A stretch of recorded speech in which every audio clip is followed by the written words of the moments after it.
Oke, halo saudara sekalian, kembali bersama dengan kita di talk show Keluarga Bahagia. Pada kesempatan kali ini kita bersama kedua narasumber kita di sini, yaitu Bapak Pendeta Daniel Cipto dan Ibu Selvia. Oke, sebelum kita mulai talk show ini, mari terlebih dahulu kita berdoa.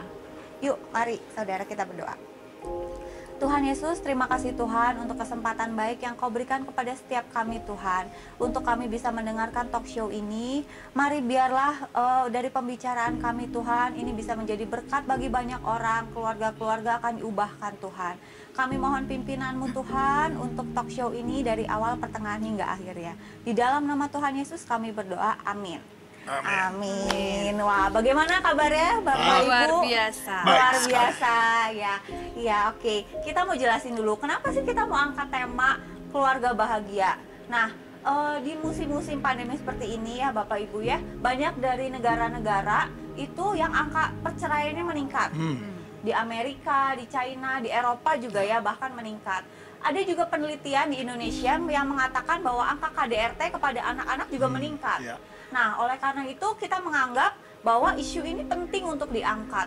Kalau sebelumnya, sebelum ada pandemi ini, keluarga itu seperti seolah-olah damai-damai saja ya Bapak Ibu. Tapi ternyata ketika harus di rumah saja, satu hari bahkan berbulan-bulan, itu mulailah timbul masalah-masalah. Oleh karena itu kita pada kesempatan ini mau belajar nih, bagaimana sih untuk menjadi keluarga yang bahagia lewat narasumber kita. Oke. Pernikahan yang sehat itu seperti apa sih? Boleh nih dijawab. Iya. Kalau menurut saya pernikahan yang sehat itu adalah sebuah keluarga yang di dalamnya bisa menjalankan setiap tugas dan bagian masing-masing. Ya, dalam satu keluarga itu ada ayah, ada ibu, dan kalaupun yang sudah punya anak, semua punya bagian masing-masing yang dijalankan dengan tepat. Oke. Ya, saya tambahkan sedikit lah. Harusnya yang bisa bahagia ya kalau semua itu saling mengerti. Kita bisa satu hati, kita juga bisa sepakat mengambil satu satu keputusan dan ya. bisa saling memahami Ya, satu sama lain, saling mengerti, Ya. saling mengasihi. Wah, itu namanya keluarga bahagia lah. Oke. Oleh karena itu berarti kalau ciri-ciri pernikahan yang tidak sehat itu seperti apa ya Bapak Ibu? Ciri-ciri pernikahan yang tidak sehat itu seperti yang sudah tadi saya katakan, ketika dalam sebuah keluarga tidak menjalankan bagiannya masing-masing. Ya, contohnya seorang istri mengambil kedudukan seorang ayah. Nah, itu keluarga yang tidak sehat, karena di dalam keluarga itu yang harus memimpin seorang ayah. Tapi yang salah adalah ketika di dalam sebuah keluarga yang memimpin itu menjadi seorang istri. Jadi ada perubahan peran nih Iya, ya antara betul. istri dan suami. Padahal kan kadang-kadang kita dengar, waduh itu mah ibu komandan. Ya, Itu betul sudah banget. jelas itu. Kalau ada kata-kata seperti itu, saya pikir Terbalik ya Pak ya? terbalik lah. Itu Ada yang tidak something beres wrong. ya, dalam Sebabnya keluarga. gini ya, ada kalanya suami itu tidak mau untuk membuat keributan. Ya, karena dia tidak mau membuat keributan atau ribut istilahnya ya. Jadi ya sudahlah, lebih baik ngalah. Biarlah apa yang maunya istri yang terjadi, apa maunya istri aja lah diikutin demi damai-damai. Salah, itu salah. Yang saya dengar juga, kalau mengambil posisi yang salah keluarga itu, ada padanya juga pernah berkata bahwa keluarga itu kurang diberkati, benar? Ya. Jadi itu akan berdampak berkat susah atau Turun, ya? berkat terhambat turun Oh. dalam keluarga itu. Karena ada perubahan peran nih, makanya Iya. juga kan sering juga istri selalu menang, istri selalu benar. Ya, Nah, itu statement seperti masalahnya. itu ya. Nah lah, namanya istri, namanya suami belum tentu selalu benar. Gitu. Tidak ada yang sempurna ya. Tidak ada yang sempurna. Cuman kita harus tahu, yang pertama lagi kita harus kembali kepada titik awal, yaitu tugas atau peran daripada seorang suami itu imam, raja, dan nabi.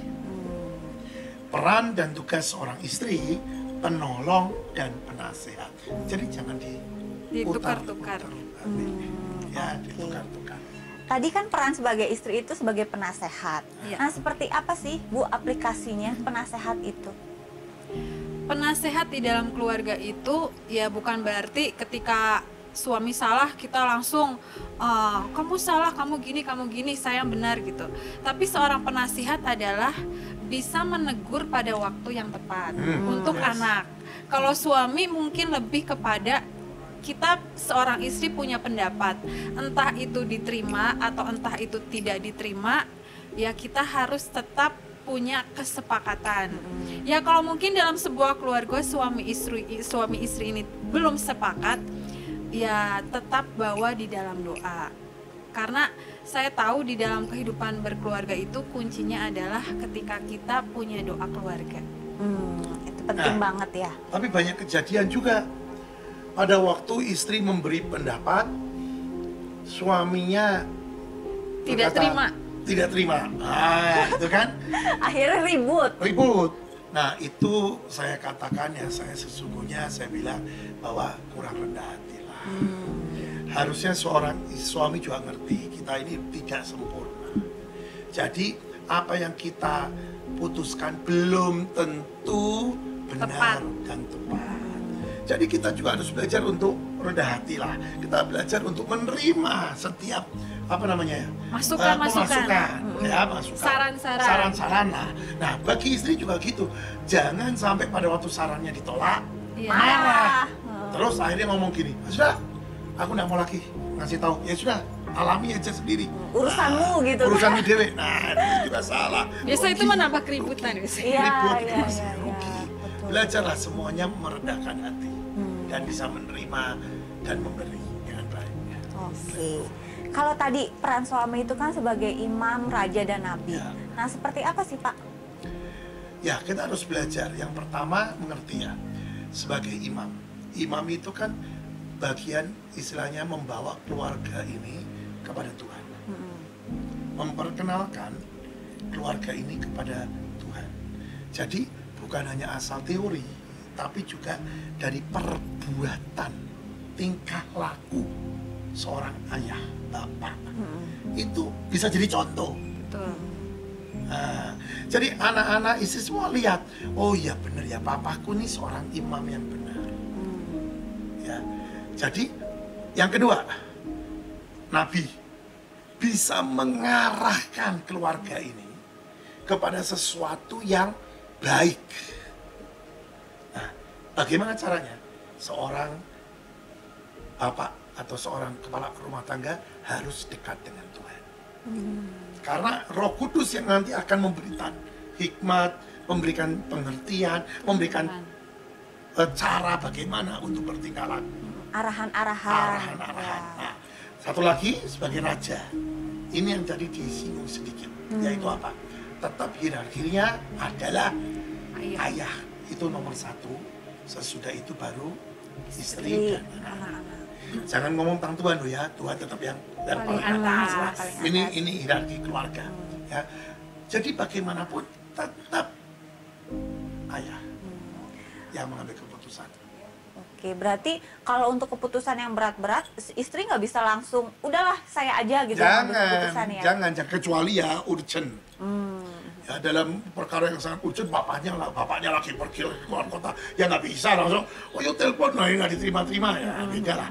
Tapi kalau perkara yang ini kan kita belajar atau kita mempelajari secara normalnya harusnya seperti itu. Ya, tetap yang ngambil keputusan itu adalah seorang laki-laki ayah. Nah, kadang dalam kehidupan suami istri juga tidak selalu berjalan mulus. Adalah jengkel, Ya, marah, pasti. kesel. Apa sih yang harus dilakukan suami dengan istri ketika perasaan-perasaan itu tuh muncul? Nah, ayo bagaimana kalau dari pihak ibu? Kalau dari pihak seorang istri ya, ketika kita merasakan kesal, jengkel, jangan itu diluapkan. Yang maksudnya jangan tiba-tiba marah kita membentak-bentak. Ketika kita jengkel, kita langsung merasa bahwa kita yang paling benar, merasa bahwa kita itu yang posisinya yang dikatakan sebagai penasehat gitu. Tapi ketika kita ada perasaan jengkel, kesal, lebih baik buat saya kita introspeksi diri gitu. Tidak selalu kesalahan itu kita menyalahkan orang lain, tapi di bagian itu pun pasti kita ada salah. Ketika kita bisa untuk berdiam diri, kita merenung, itu membuat kita lebih cool gitu. Dan ketika kita bicara dengan suami ataupun kita kesal jengkel dengan anak, kita bisa lebih lebih rileks. Pada Lebih waktu bisa, sudah down, iya. sudah turun lah Iya, kemarahannya, betul. kejengkelannya. Jadi jangan ketika kita marah, jengkel, langsung kita luapkan begitu saja dengan emosi, yaitu akan membawa dampak yang tidak baik juga di dalam keluarga. Karena anak itu biasa meniru. Ketika Ya, mama begitu, betul. mungkin anak nanti keluar dia akan, oh mama di rumah gini. Berarti saya kalau di luar marah sama orang lain, biasa Seperti juga itu akan, caranya. iya, karena anak merasa bahwa apa yang mama lakukan, oh itu bener juga gitu. Kalau di Bapak gimana? Saya sepakat. Jadi gini ya, kalau ada sesuatu masalah, terus terjadi istilahnya marah, istilahnya ya, pasti apapun yang kita putuskan, Jadi salah ya, itu jadi salah. Tidak bagus. karena ada emosi ya. Karena ada emosi. Betul. Jadi ada lebih baiknya untuk diam dulu, merenung dulu, coba turunkan tensi istilahnya ya, dan coba menelaah dulu. Jadi ini sebenarnya siapa sih yang salah, siapa yang benar? Titik Nah, permasalahannya. titik permasalahannya apa gitu lah istilahnya. Biasanya ya sesungguhnya ya sebenarnya titik permasalahannya Simpel apa? ya. Kecil. Simpel, Iya. tersinggung. Harga dirinya saya kok diinjek-injek. Itulah persoalan sebenarnya. Ya jadi istilahnya sudah punya pendapat kok disanggah, ngamuk lah. Itu. Coba kita harus bertingkah laku tepat. Di waktu yang tepat. Menjawab di waktu yang tepat. Ya, yaitu ya jelas jangan dengan emosi. Ya, tapi turun dulu, tenang dulu. Coba dimengerti, pasti tidak akan ribut. Ya. Iya, apalagi kan banyak nih Pak yang kalau sudah ribut mulai fisiknya keluar. Ya, itu Nah. yang paling saya katakan Tidak benar. tidak benar. Ya, please lah. Ya, Tuhan kasih kita tangan, bukan untuk menampar orang. Orang saja nggak perlu ditampar, apalagi Orang yang lebih dikasih ya. yaitu orang yang dikasih. Itulah istilahnya. Ya, kita dikasih kaki bukan untuk nendang. Kalau nendang Ya, bola boleh lah. Ya. Tapi kalau itu besi kamu tendang ya kamu sakit. Gitu lah ya. Kalau kamu kaki ini buat tendang orang yang kau kasihi, ya bahaya lah. Itu tidak bagus lah. Kenapa? Karena Tuhan pun tidak mengajarkan seperti itu. Ya. Jadi ingatlah, jangan sampai terjadi. Kenapa? Karena hari-hari ini saya banyak mendengar keluhan. Betul. Ya, tangan jalan, kaki jalan dalam arti menendang. Mulut juga kadang Mulut berkata-kata juga yang tidak berkata-kata yang Kasar. tidak tepat, yaitu kasar atau bahkan merendahkan. Saya tahulah, itu semua berkenaan dengan apa? Sesuatu yang terjadi, yang melanda atau yang sedang dialami oleh orang Alami, itu. iya. Tapi belajar, makin kita dewasa, makin kita akan bisa menahan diri, dan makin kita akan bisa bertindak bijaksana. Mengontrol emosi ya Pak. Yes, itu yang terbaik. Betul. Ya. Ya. Caranya bagaimana? Kalau kita dalam kekristenan, saya mau kasih tahu. Caranya adalah kalau lagi marah atau mau ngamuk itu, sudah masuk kamar berdoa, baca Alkitab, wes. Pasti akan turun semua. Ya, kemarahan, kecil turun. Nah, sudah. Iya. Itu ya, jangan diumbar. Ini mengerikan. Kenapa? Kalau diumbar nanti setannya ngipas-ngipas. Ngipas, ya. Nah, nanti jadi ribut keluarga. Tambah besar ya Tambah Pak. besar. Jadi- Banyak loh yang dia berkata, ini selesai ini semua kita cerai. Aduh, jangan. Ya. Buat apa?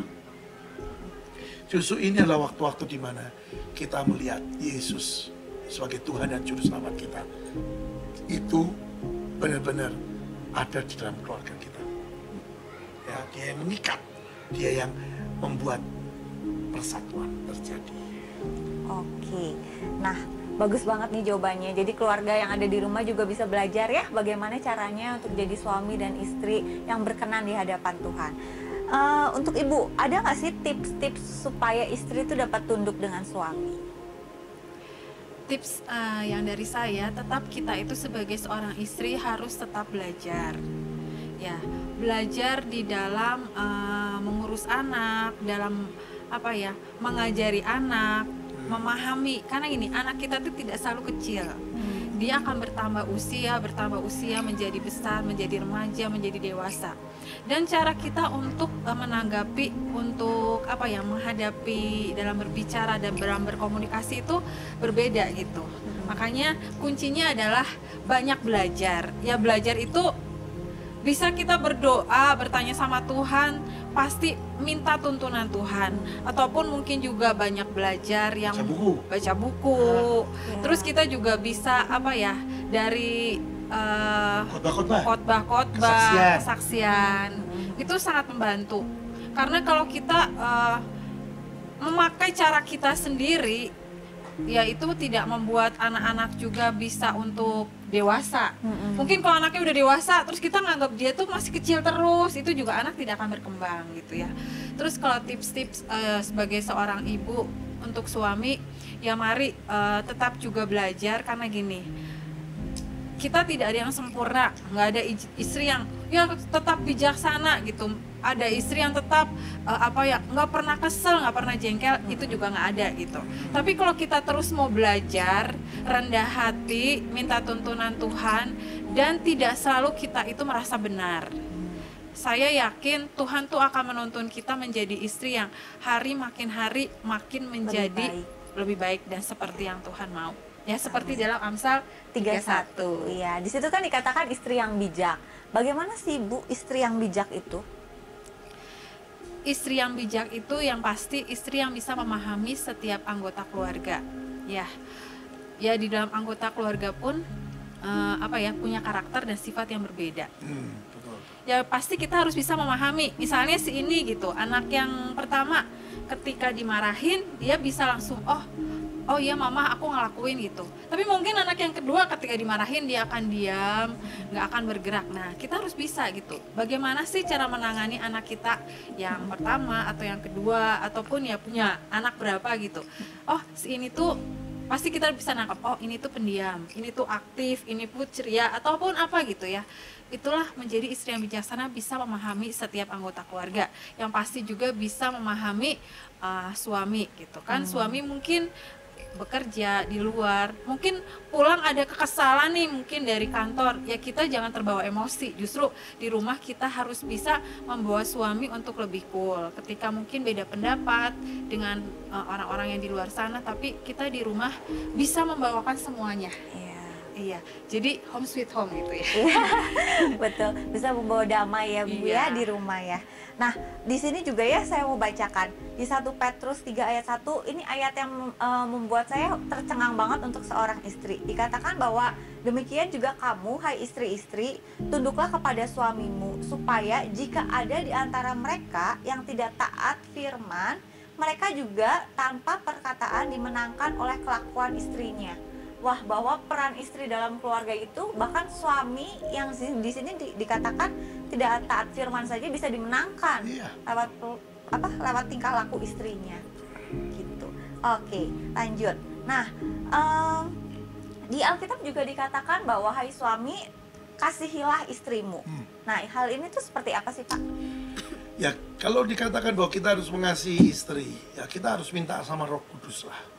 Bagaimana cara mengasihi istri dengan benar.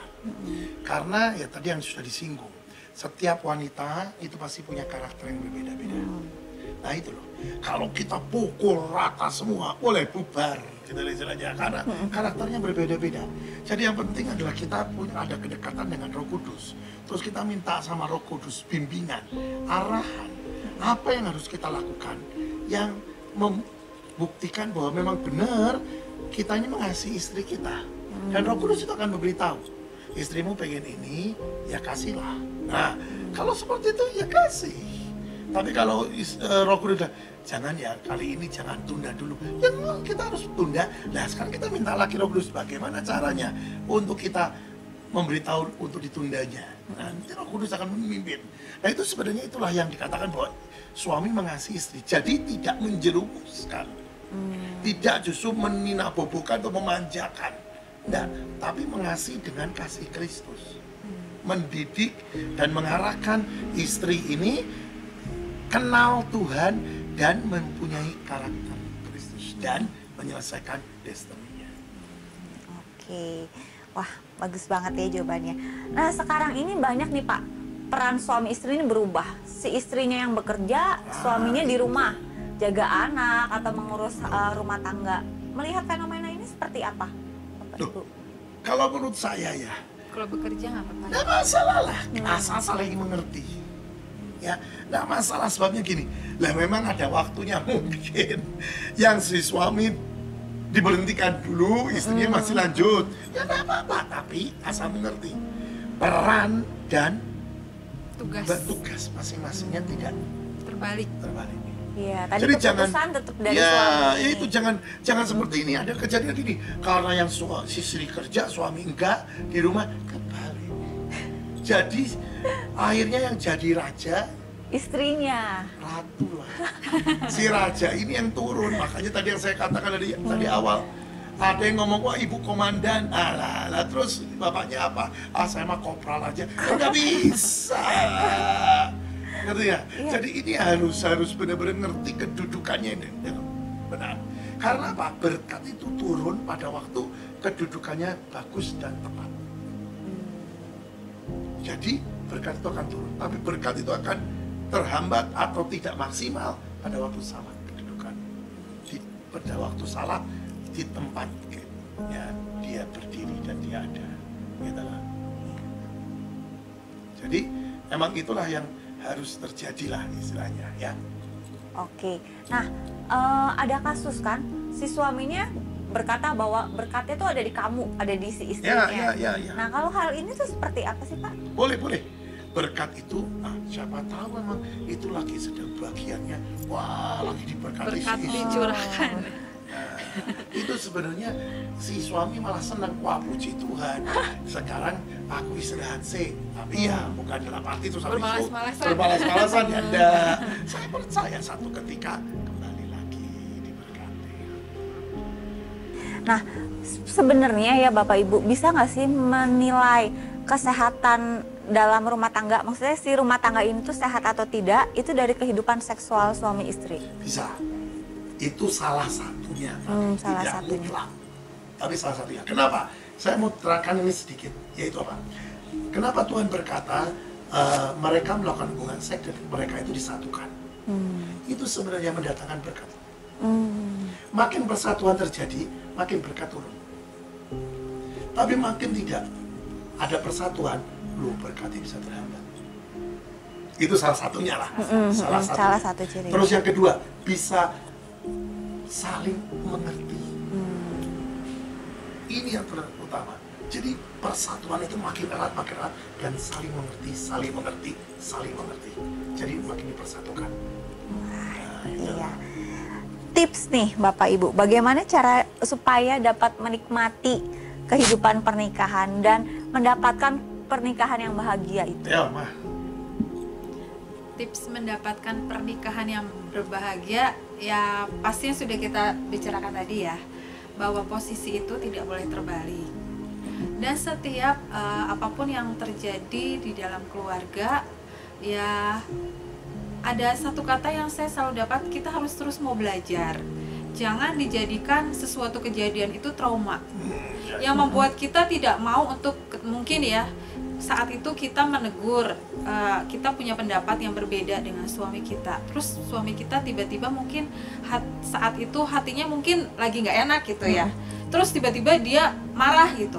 Terus kita punya prinsip ini, udah lain kali saya nggak akan ngomong lagi, nggak akan saya tegur lagi, biarin aja dia mau seperti apa, itu juga salah gitu.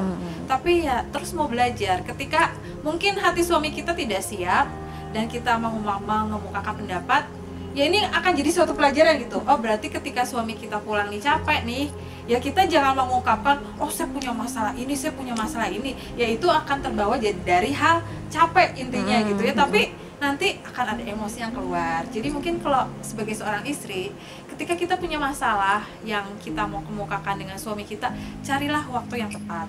Ya mungkin sore-sore minum teh, atau pas kita berkomunikasi berdua dan waktu itu benar-benar waktu yang tepat gitu. Yang dari saya, yang pertama, ingat, anak selalu melihat apa yang dilakukan orang tuanya. Jadi contoh ya. Ya. Jadi orang tua harus jadi contoh yang baik. Karena itu akan dibawa dalam memori anak itu sampai mati. Yang kedua, doa keluarga. Mesbah keluarga. Yes. Itu harus Kunci. ada. Itu dimana Tuhan akan menyatukan seluruh anggota keluarga. Tuhan pulihkan, Tuhan satukan. Dan ini adalah waktunya di mana semuanya banyak di rumah, harusnya banyak untuk doa keluarga. Iya, betul. Jangan lupakan tiap hari, ya, sama-sama menyembah Tuhan, sama-sama berdoa. Itu paling top. Dan kalau ada masalah, ayo sodorkan pada Tuhan. Iya. Jadi Tuhan yang akan membereskan semuanya. Jangan pakai kekuatan sendiri. Itu tipsnya dari kami. Oke. Nah, closing statement nih, Bu, untuk merangkum semua pembicaraan kita pada kesempatan kali sebagai istri. Sebagai seorang istri, kunci semuanya adalah kita datang pada Tuhan. Ya tadi yang seperti Pak Daniel katakan, tetap punya jam doa keluarga. Tetap kumpulkan gitu, walaupun anak misalnya nggak mau ataupun bagaimana, paksakan. Karena ini adalah satu yang paling wajib dilakukan untuk nomor satu di dalam keluarga itu adalah Tuhan. Dan yang lainnya adalah ya tetap jaga setiap anggota keluarga gitu. Kita punya roh yang saling mengerti, saling memahami, dan bijaksana dalam segala hal. Pokoknya intinya tidak egois, nggak selalu harus mau menang sendiri. Ya tetap kita itu satu keluarga kan beberapa orang, nggak selalu mungkin sebagai seorang ibu selalu menang, sebagai seorang ayah selalu menang. Nggak ada yang sempurna. Dan kita juga mau dikoreksi, mungkin kita melakukan hal yang salah. Ketika anak kita mungkin yang sudah besar, mungkin mah ini salah. Ya kita mau belajar gitu. Nggak selalu, enggak mama tuh benar. Ya tidak selalu. Gitu. Iya. Closing statement untuk suami bagaimana Pak? Tidak selalu apa yang kita katakan, apa yang pendapat kita adalah benar. Belajar untuk rendah hati dan belajar untuk ngerti. Tuhan berikan penolong dan penasehat. Ayo terima dan dengarkan dengan baik. Ya, jadilah seorang yang berkenan di hadapan Tuhan, Bapa yang sebagai raja, imam, dan nabi yang berkarakter Kristus. Amin.